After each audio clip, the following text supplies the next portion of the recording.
Gary Cooper truly hated him more than anyone. "Forgive me, Father, for I have sinned, but not the sins you're expecting." May 13th, 1961. Beverly Hills, California. A private chapel attached to a mansion on Alpine Drive. Inside, a man is dying. Not quickly, not mercifully, slowly. Cancer eating him from the inside out. 95 lbs on a 6'3" frame. Skin stretched over bones like paper over kindling. Gary Cooper. America's most trusted face, Hollywood's moral conscience, the man who made integrity look effortless for 40 years. 3 hours earlier, his wife, Rocky, called their family priest, Father Harold Ford. "Gary wants to make his confession," she said. "He's insistent." Father Ford arrived expecting last rites, the standard ritual. Confession of minor sins, absolution, final prayers, a peaceful transition into eternity. He got something else entirely. Cooper was propped up in a chair, refused the bed, said he needed to sit upright for this, like a man, not lying down like he was already dead. "Father," Cooper said, his voice still carrying that familiar Gary Cooper cadence despite the pain. "Close the door. What I'm about to tell you, it dies with you for now."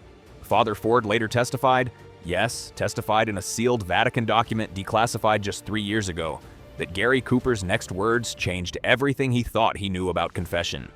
"I need you to seal this. Not forever. 50 years, maybe 60. Until everyone involved is gone. Until the truth can't hurt anyone except maybe the myth of who I was. Gary, confession is between you and God. I know, Father, and I've already talked to God every night for 40 years. This isn't for God. This is for history. Because when I'm gone, they're going to write things about me. Nice things. They're going to call me America's hero, the strong, silent type, the last honest man in Hollywood." He paused, took a labored breath. "And it's all a lie." Father Ford sat down. The confession booth suddenly felt very small. "They think I'm good," Cooper continued. "They think I'm kind. They think I never held grudges, that I was above all the pettiness and politics and backstabbing that defined Hollywood." Another pause, longer this time. "Father, I've held 5 grudges for 40 years, carried them like stones in my chest, and they've been killing me longer than this cancer has." What followed was 3 hours of confession unlike anything Father Ford had ever heard. Not affairs, though there were those. Not professional jealousies, though those existed too. This was something darker, deeper, more honest, pure, sustained, calculated hatred from America's most beloved actor, hidden behind that quiet smile and those honest eyes for 4 decades. "I kept a record, Father," Cooper said, pulling out a small notebook from his robe pocket, leather-bound, worn. "Letters I wrote but never sent. 47 of them, all addressed to 5 men. 5 men I smiled at, worked with, shook hands with, pretended to respect." He opened to the first page. 5 names written in his careful handwriting. "These men didn't just hurt me, Father. They destroyed pieces of me that never grew back. And I never said a word. Not publicly, not privately. I stayed silent. The strong, silent type." His voice broke slightly. "But silence isn't strength, Father. It's just cowardice with better PR." Father Ford would later write, "I expected the confession of a movie star. Vanity, perhaps. Marital indiscretions, certainly. What I heard was the confession of a man who had played hero so long he'd forgotten how to be human, and the 5 men who reminded him." Cooper touched the first name in his notebook. "Cecil B. DeMille," he said slowly. "The man who made biblical epics, who talked about God in every interview, who positioned himself as Hollywood's moral authority." A bitter laugh. "He didn't direct me, Father. He broke me for 15 years, and he did it in God's name." "Why a priest?" Father Ford interrupted. "Gary, why tell me this? Why not your family, your daughter?" Cooper looked at him with those famous blue eyes, no longer full of movie star confidence, just tired, human, real. "Because you're bound by the seal of confession. Father, you can't tell anyone, not now, not while it matters, not while these men's reputations are still intact, not while mine is still useful." He coughed, painful, wet. "I'm Catholic now, Father. You know that. Rocky brought me to the church. I found peace in it, in confession, in the idea that you can unburden yourself and be forgiven. But this," he continued, "isn't about forgiveness. God's already forgiven me, or he hasn't. That's between him and me. This is about truth, about letting someone know that Gary Cooper, the man they trusted, the man they believed in, was just a man, scared, petty, capable of hatred." Father Ford asked about the letters. 47 letters over 40 years, Cooper explained, all in a safe deposit box at Bank of America on Wilshire, all unsealed, all addressed but never sent. My real autobiography, Father, not the sanitized version they'll publish. The letters were discovered in 2021 during a routine bank merger. Cooper's estate had forgotten about them, thought they'd been destroyed decades ago. But they survived. All 47. Dated, detailed, brutal in their honesty. Letter number 1, dated 1936, addressed to Cecil B. DeMille. Letter number 7, dated 1947, to Ernest Hemingway. Letter number 23, dated 1953, to Patricia Neal. Letter number 31, dated 1945, to Jack Warner. Letter number 47, dated 1957, to Burt Lancaster. 7 pages long. These letters, Father, they're what I really thought, what I really felt, while I was smiling for the cameras and shaking their hands and pretending everything was fine. Father Ford asked why he'd kept them. Evidence, Cooper said simply. Proof that I wasn't crazy, that the hatred was real, that I had reasons, good reasons, even if I never acted on them. He closed his eyes, exhausted just from talking. I chose you, Father, because I need someone bound by sacred oath to keep this secret until it doesn't matter anymore. Until enough time has passed that the truth won't destroy anyone. Just complete the record. And the 5 men? Father Ford asked. Cooper opened his eyes again, looked directly at the priest. The 5 men who taught me that playing a hero and being one are 2 very different things. And that silence isn't strength. It's just another performance. He opened the notebook to the first name. Let me tell you about Cecil B. DeMille, the man who convinced me God was watching while he played God himself. Cecil B. DeMille, the tyrant. I was 22 years old, Father. Fresh from Montana, had done some modeling, some extra work. Thought I was going to be a cowboy in pictures, ride horses, shoot guns, be the hero. Cooper's voice took on a distant quality, remembering. Then I got cast in one of DeMille's epics, The 10 Commandments. Not the famous one from the 50s, the silent one, 1923. I was an extra, barely visible, but I was there on DeMille's set. And that's where I learned what Hollywood really was. He paused, the memory still painful after nearly 40 years. DeMille ran his sets like a biblical kingdom, and he was pharaoh, god, judge, executioner, all of it. He'd have 300 extras standing in the desert sun for hours while he perfected a single shot. If anyone complained, if anyone sat down, if anyone showed weakness, he'd humiliate them publicly, loudly, make an example. He had this thing. He'd say, on my set, we don't make movies, we make miracles. And miracles require sacrifice. The sacrifice was usually someone's dignity. Cooper did 7 films with DeMille over 15 years. Each one a masterclass in public humiliation disguised as direction. 1936, The Plainsman. I'm playing Wild Bill Hickok. Been a star for 6 years by then, top of the box office. But to DeMille, I was still that 22-year-old extra who needed to be put in his place. The death scene. Cooper had rehearsed for weeks, understood the character, knew how Hickok would die. Quiet, stoic, like he'd lived. Take one, I play it the way I see it. Still, controlled death, acceptance. DeMille yelled, "Cut! Mr. Cooper, you're dying like a movie star."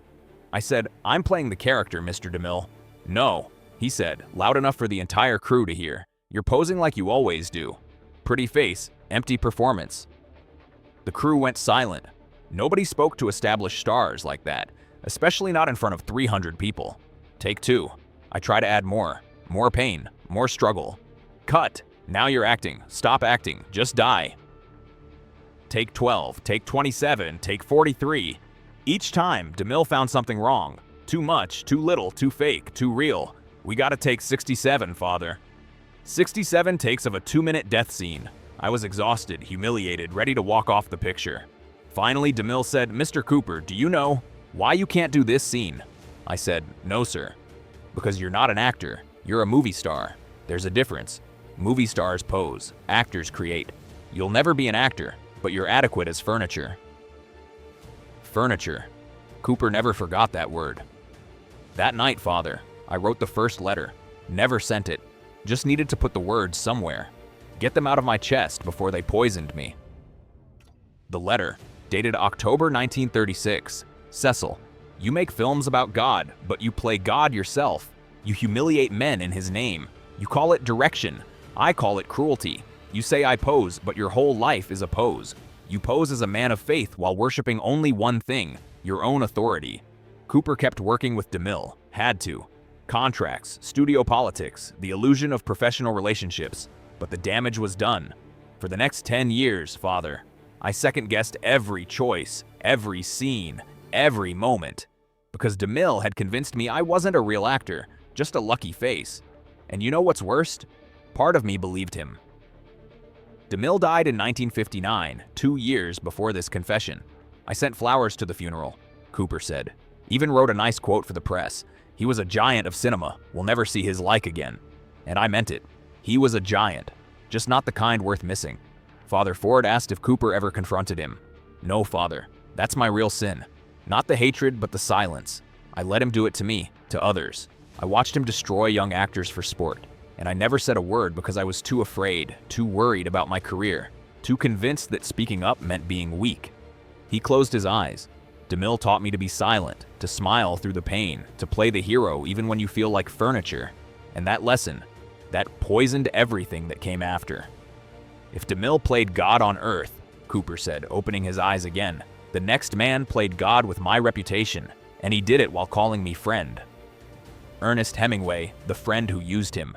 Ernest Hemingway, father, papa, my hunting buddy, my drinking companion, my friend.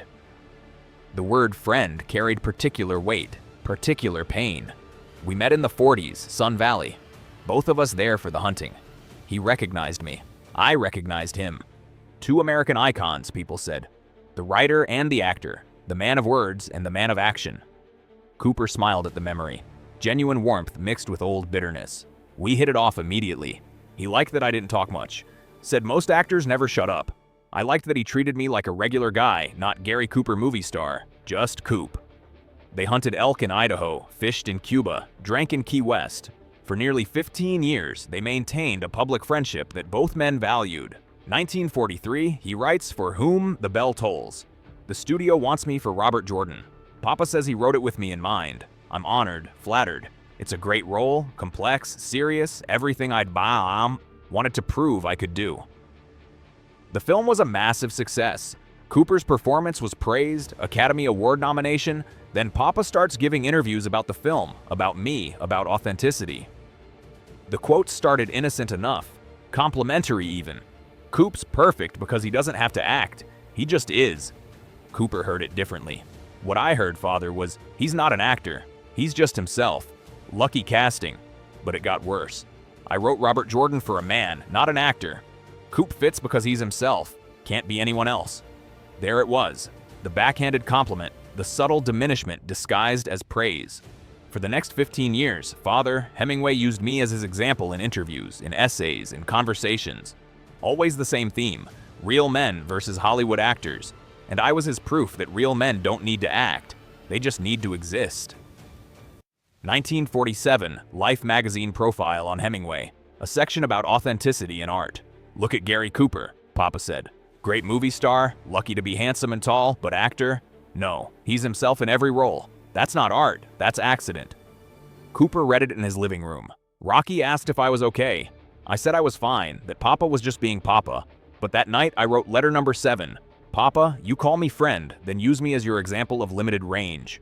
You say I'm authentic, you mean I'm simple. You praise my masculinity, you mock my craft. I'm not your pet project, not your proof that real men don't need acting training. I'm an actor, Papa, a good one, and your friendship costs me respect I earned. The pattern continued for years.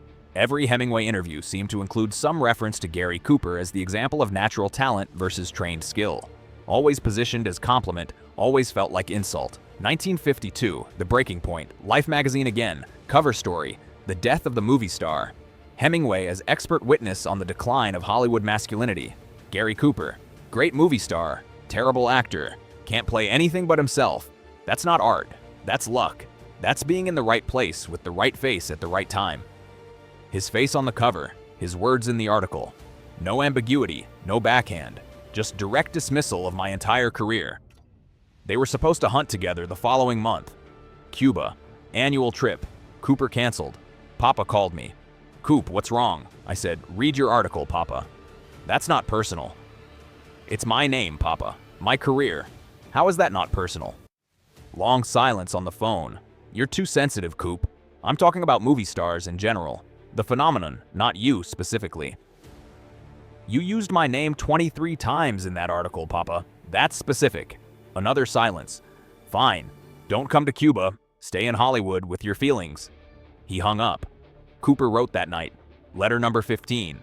Papa, you won your arguments with my name, built your theories on my back, used our friendship as material for your essays on authenticity, and when I finally said it hurt, you called me sensitive. That's not what friends do, Papa. That's what writers do, and I learned too late.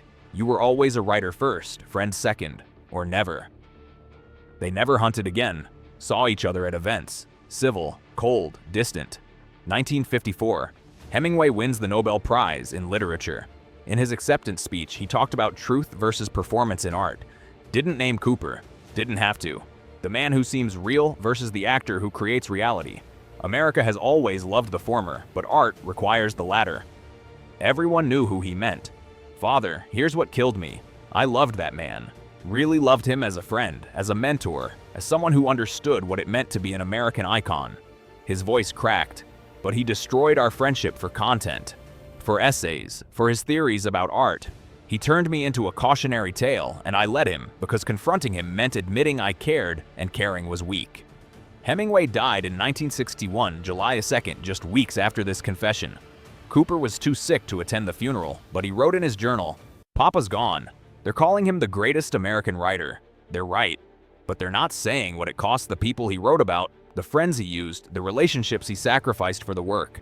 I loved him, hated him, envied him, pitied him all at once, and I'll die without ever telling him any of it." Father Ford asked, "Did you forgive him, Gary?" "That's the thing, Father. I don't know. Can you forgive someone who never thought they did anything wrong? Who genuinely believed using your friendship for material was just what artists do?" Silence. Hemingway betrayed our friendship. But the next woman, Father, she didn't betray me. I betrayed her, and I hated her for it. Patricia Neal, the woman who broke him. Patricia Neal. Cooper said the name like a prayer and a confession. Father, this is the hard one, because the others, they hurt me. But Patricia, I destroyed her and spent the rest of my life hating her for making me see what I did. The Fountainhead, Ayn Rand's controversial novel adapted for the screen. Cooper, 47, married to Rocky, daughter Maria, 12 years old. Patricia Neal, 22, rising star, beautiful, talented, alive. The chemistry was immediate, Father. Not manufactured for the cameras. Real, dangerous, consuming. An affair. Hollywood's worst-kept secret and most carefully guarded scandal. It wasn't just physical. I wish it had been. That would have been simpler, easier to end. But I loved her, Father. Really loved her. In a way I hadn't felt in years, maybe ever.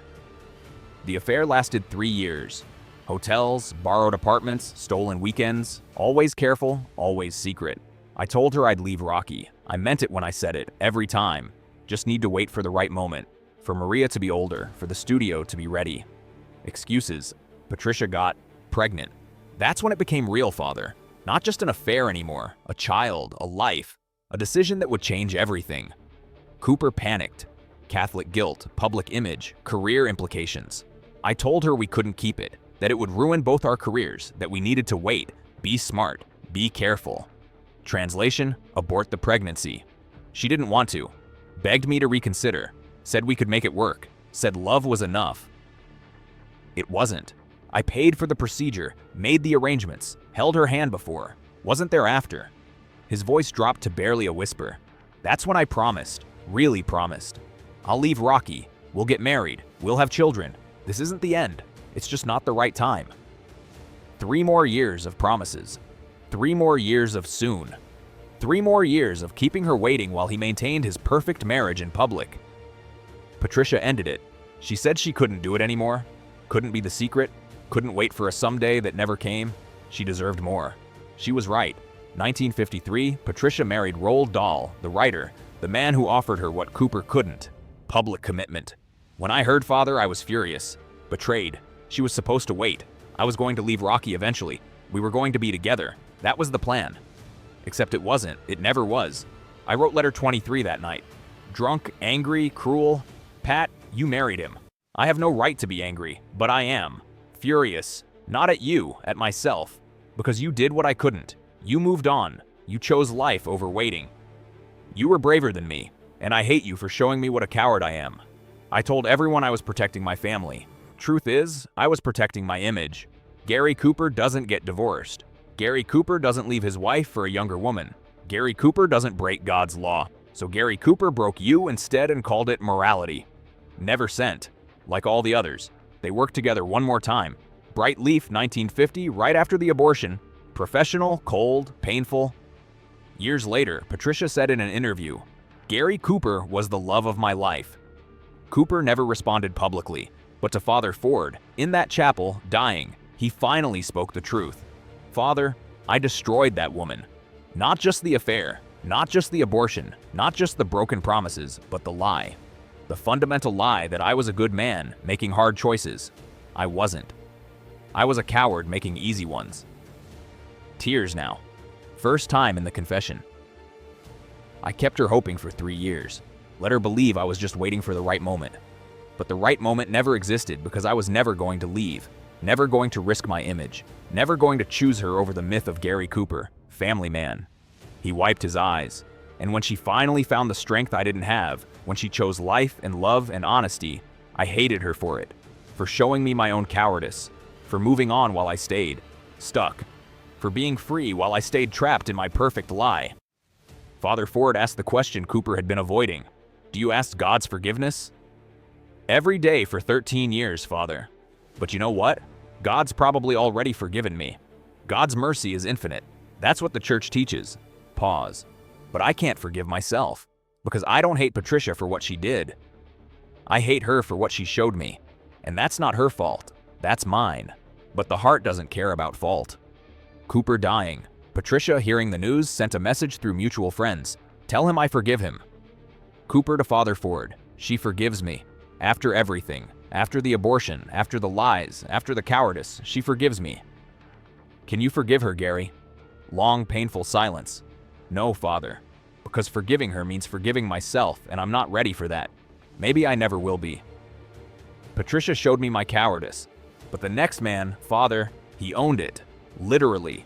Jack Warner. The studio that owned him, Jack Warner. Warner Brothers. The studio that made me a star and made sure I never forgot who owned whom. Cooper's voice hardened. Different kind of anger. Not personal, institutional. 1935 to 1945, 10 years under contract to Warner Brothers, seemed like a good deal at the time. Steady work, big productions, star vehicles. The American dream? He laughed bitterly. Except the American dream doesn't come with a clause that lets your boss decide every aspect of your life. The contract was standard for the era.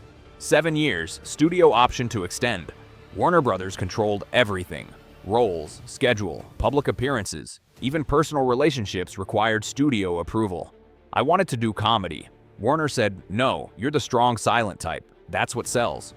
I wanted to work with other directors. Warner said, "No, we know how to use you."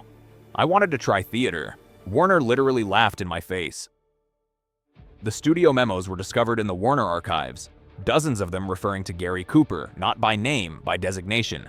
Property A1. That's what they called me in internal memos, Father. Property, not actor, not employee, not artist. Property. Sergeant York. Cooper's breakthrough dramatic performance. Academy Award. Massive box office. Cooper thought this would change things, prove his range, earn him respect. It did, but it also came with a price. After the Oscar, I asked for a raise, was making $5,000 a week, wanted $10. I just won the Academy Award, made the studio millions, thought it was reasonable. Warner agreed, but he added 2 more years to my contract as compensation for the raise. Didn't ask, just did it, because he could, because I was property, and property doesn't negotiate. The breaking point came in 1945. Cooper's contract was ending finally after extensions and additions and manipulations. It was almost over. I told Jack I wasn't renewing, that I wanted to go freelance, be my own man, choose my own projects. Warner's response was calm, professional, calculated. "Of course, Gary, you've earned that freedom. Just one thing, your contract buyout." "What buyout?" "The contract is ending." "Well, you see, there's a clause. Early termination requires compensation to the studio for lost future earnings. Your lawyer can explain it." $300,000. In 1945, Cooper had to buy his way out of his own contract, pay Warner Brothers for the privilege of freedom. I paid it, Father. Took most of my savings, but I paid it. because staying meant giving up any control over my life. The press spun it as Cooper being difficult, greedy, ungrateful. Warner to reporters, Gary wanted his freedom. I gave it to him. For a price. That's business. Made Cooper look like the villain. Letter number 31, written that night. Jack, you called me property. In memos, to my face, to the press. Property. Not actor, not artist, not even employee. Property. I won an Oscar for you. Made millions for your studio. And you charged me $300,000 for my own freedom. That's not business. That's slavery with a contract. Never sent. Filed away with the others. You know what's worst, Father? All the studios did this. MGM, Paramount, Fox, all of them. But Warner was uniquely shameless about it. He didn't even pretend it was about art or partnership. It was ownership, pure and simple, and he made sure you knew it. The long-term damage wasn't financial. Cooper recovered, became one of the first major freelance stars, but the trust never came back. I never fully trusted another studio, another contract, another promise. Warner taught me that in Hollywood, loyalty is a one-way street. They expect yours, but they'll sell you the moment the market changes. Warner Brothers' 50th anniversary gala. Cooper invited as honored alumnus. He attended, shook Jack Warner's hand for the photographers, smiled. Jack said, "Good to see you, Gary. No hard feelings about the old days, right?" I said, "No hard feelings, Jack. Business is business." But that night, Cooper wrote in his journal, "Jack Warner taught me that the American dream is for sale, and the price is your soul. I paid $300,000 for my freedom, but I lost something I couldn't buy back. Trust in institutions, in contracts, in the idea that success and integrity could coexist. Warner sold the dream on screen while denying it off screen, and he got rich doing both. Warner owned my contract, Father, but the last man, he exposed my greatest fear, that I wasn't what everyone thought I was." Burt Lancaster, the actor who exposed him, Burt Lancaster. Cooper said the name with a mixture of respect and resentment. The new generation, Father, method acting, actor's studio, everything I wasn't, everything I'd been criticized for not being. Lancaster emerged in the late 1940s. Athletic, intense, trained. Everything DeMille said Cooper lacked. Everything Hemingway implied Cooper couldn't do. The comparison started. Immediately, every Lancaster review mentioned me. Lancaster has Cooper's physicality plus Brando's depth. The evolution of Gary Cooper. What Cooper could have been with proper training. Evolution, like I was prehistoric. I didn't hate Lancaster personally, Father. Never met the man until 1952, but I hated what he represented. Proof that maybe DeMille was right. Maybe Hemingway was right. Maybe I was just lucky, and Lancaster was actual talent. 1952 Academy Awards, both nominated for Best Actor. Cooper for High Noon, playing aging Marshall. Quiet, internal, everything he did best. Lancaster for From Here to Eternity, playing Sergeant. Explosive, emotional, everything method acting taught. Lancaster won. His acceptance speech, Father, I remember every word. Thank you for recognizing that acting is about more than presence. It's about transformation. It's about technique. It's about craft. Thank you for recognizing performance over personality. Performance over personality. I heard acting over movie star. Craft over luck. Talent over accident. The press asked Lancaster about Cooper afterward. Off the record, but it got back. Gary Cooper is Hollywood royalty, but royalty is inherited, not earned. I studied, I trained, I learned the craft. He got discovered. Different paths, different legitimacy. Different legitimacy. The word stuck like a knife. American Film Institute event. Both attending. First face-to-face encounter in years. Lancaster approached. Friendly, respectful, or seeming to be. Coop, how's the legend? Surviving? You? Thriving? Different generations, different styles, right? Different training, you mean? Lancaster smiled. Exactly. I studied at the actor's studio. You got lucky. But hey, luck is skill too, right? I didn't respond. Just walked away. That night, letter number 47, the longest letter he ever wrote. 7 pages. Burt, you're right. I didn't study at the actor's studio. Didn't train with Strasberg. Didn't learn method. I learned by doing. For 30 years, 100 films, every genre, every type of character. I learned from directors, from failures, from audiences. You learned in classrooms. I learned in front of cameras. You call that luck? I call it a different education. The letter continued. You say I'm the past. Maybe. But I'm the past that paid for your future. I'm the past that proved audiences wanted authentic American men on screen. I'm the past that made it possible for you to be the present. The studios took risks on me so they could take risks on you, and you mock it. Mock me with every interview, every comparison, every speech about craft versus personality. And finally, I've been nothing but gracious to you. You've been nothing but dismissive of me. That's not generational difference, Burt. That's ingratitude. You stand on my shoulders while kicking me in the face. And the worst part? The critics agree with you. They see you as evolution, me as extinction. Maybe they're right, but evolution doesn't happen without what came before. And you'll never acknowledge that, because admitting I paved your way means admitting you're not self-made, and your ego can't handle that. 7 pages, never sent. Filed with the other 46. Father Ford asked, "Was he the one you hated most, Gary?" Cooper was quiet for a long time. "No, Father. I hated what he represented. The world moving past me. The new replacing the old. The trained actor replacing the natural one. But that's not Lancaster's fault. That's just time." Another pause. "The one I hated most, Father?" He closed the notebook, looked directly at the priest. "The one I truly hated most was the man I saw in the mirror every morning for 40 years. The final absolution. Father Ford waited. This was the real confession. Everything else had been prologue. "Father, I've spent 3 hours telling you about 5 men who hurt me, betrayed me, diminished me, used me, replaced me." Cooper's breathing was labored now, the confession taking its toll. "But they didn't do anything to me that I didn't allow, that I didn't enable, that I didn't in some way deserve. DeMille didn't break me. I let him because standing up to him meant risking my career. Easier to smile and take it. Hemingway didn't use me. I allowed it because confronting him meant admitting his words hurt, and caring about criticism was weak. Patricia didn't destroy me. I destroyed her, then blamed her for having the courage to move on. Warner didn't own me. I sold myself, signed the contract, took the money, gave up control for security. Lancaster didn't expose me. I was always exposed, just too afraid to see it." He opened his eyes, tears streaming down his face. "I hated 5 men for 40 years, Father. But they were mirrors, all of them, showing me things I couldn't face. DeMille showed me I doubted my own talent. Hemingway showed me I cared too much about what people thought. Patricia showed me I was a coward who chose image over love. Warner showed me I valued security over freedom. Lancaster showed me I was terrified of being forgotten. And instead of facing those things, I hated the mirrors." Father Ford spoke softly. "And now, Gary, in these final hours, now I'm telling the truth, Father. Finally. Not the strong, silent type. Not America's moral man. Not the hero. Just Gary Cooper. Scared, flawed, human. Capable of hatred, capable of cowardice, capable of all the things heroes aren't supposed to be." He paused, gathered his remaining strength. "That's my real sin, Father. Not the hatred, but the silence. The performance. The lie that I was strong when I was terrified. Silent when I was screaming inside. Good when I was just trying not to be bad."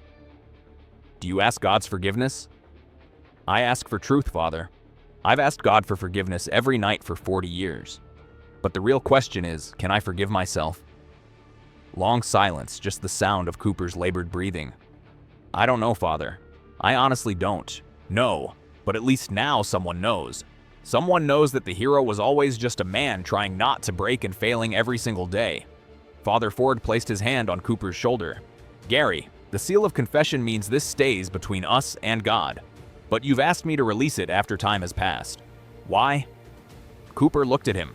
Those famous blue eyes, no longer full of Gary Cooper confidence, just human. "Because 50 years from now, Father, when everyone involved is gone, when it can't hurt anyone anymore, maybe someone will hear this and realize something." "What's that?" "That heroes are just people who hide their wounds better. That strength is sometimes just fear of being seen as weak. That the strong, silent type wasn't strong or silent, just scared and very, very tired." He closed his eyes. "Seal this confession, Father. Keep it locked until enough time passes. Then let them know. Let them know Gary Cooper was human. Let them know the American hero was just an American man. Let them know." His voice dropped to a whisper. "Let them know that silence isn't strength. It's just another prison. And I served 40 years. Father Ford administered last rites, gave absolution, said the prayers. Gary Cooper died 16 hours later. May 13, 1961, 12:47 p.m. The papers called him America's Loss, Hollywood's Hero, the Last Honest Man. Father Ford sealed the confession in the Vatican archives marked "Do Not Open" until 2011. The letters sat in a safe deposit box, forgotten until a bank merger in 2021 brought them to light. 47 letters, 5 men, 60 years of silence. Now you know. Gary Cooper truly hated them, but more than that, he hated himself for needing to. And that's the truth they'll never put on his monument. The strong, silent type was just a man who never learned to speak until 3 hours before he died, when he finally confessed, not to God, to history.